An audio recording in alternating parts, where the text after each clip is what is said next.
Clip number 349 انشاءاللہ عز و جل اس کلپ میں سورہ اعراف کی آیت نمبر 54 اور 55 تک کی تلاوت، ترجمہ اور تفسیر قرآن صراط الجنان سنیں گے۔ بسم اللہ الرحمن الرحیم۔ اللہ کے نام سے شروع جو نہایت مہربان رحمت والا ہے۔ ان ربکم اللہ الذی خلق السماوات والارض فی ستة ایام ثم استوى علی العرش یغشی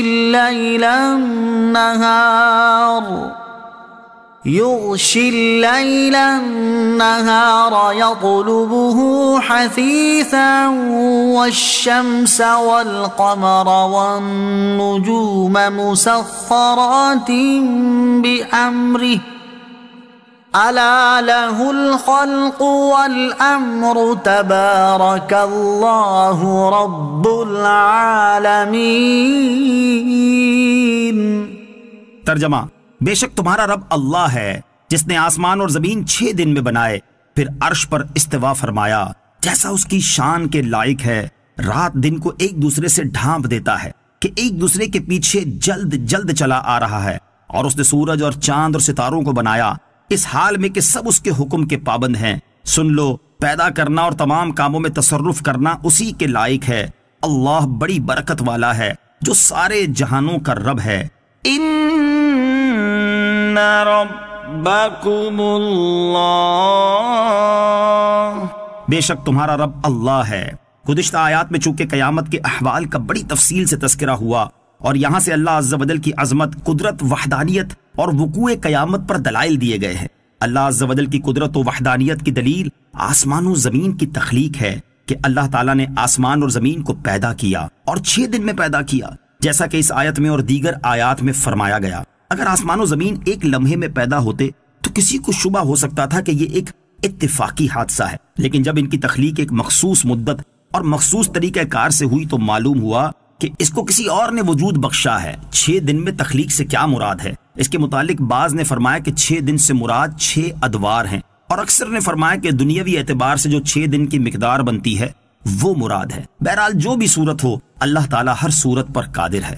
ثم استوى على العرش، پھر عرش پر جیسا اس کی شان کے لائق ہے استوا فرمایا۔ استوا کا لغوی معنی تو ہے کہ کسی چیز کا کسی چیز سے بلند ہونا، کسی چیز کا کسی چیز پر بیٹھنا۔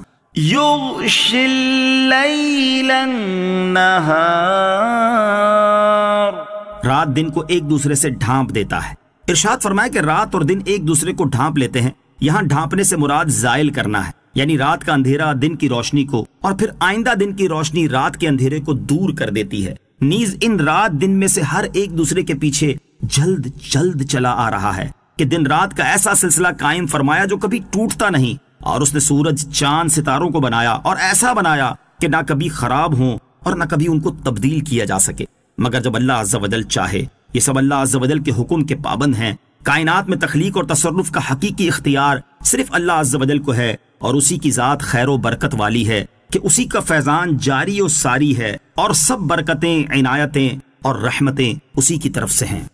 ادعوا ربکم تضرعا وخفیہ انہ لا يحب المعتدین۔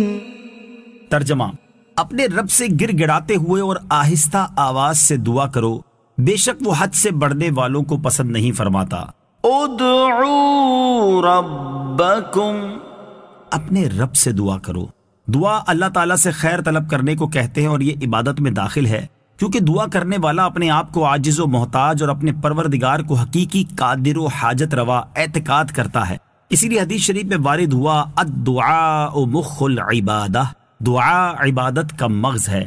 دعا مانگنے کے فضائل، اس آیت میں اللہ تعالیٰ سے دعا مانگنے کا حکم دیا گیا۔ اس مناسبت سے ہم یہاں دعا مانگنے کے 3 فضائل بیان کرتے ہیں۔ نمبر 1، ترمذی شریف کی حدیث ہے، حضرت ابو ہریرہ رضی اللہ تعالی عنہ سے روایت ہے، نبی اکرم صلی اللہ تعالی علیہ وسلم نے ارشاد فرمایا، اللہ تعالیٰ کے نزدیک کوئی چیز دعا سے بزرگ تر نہیں۔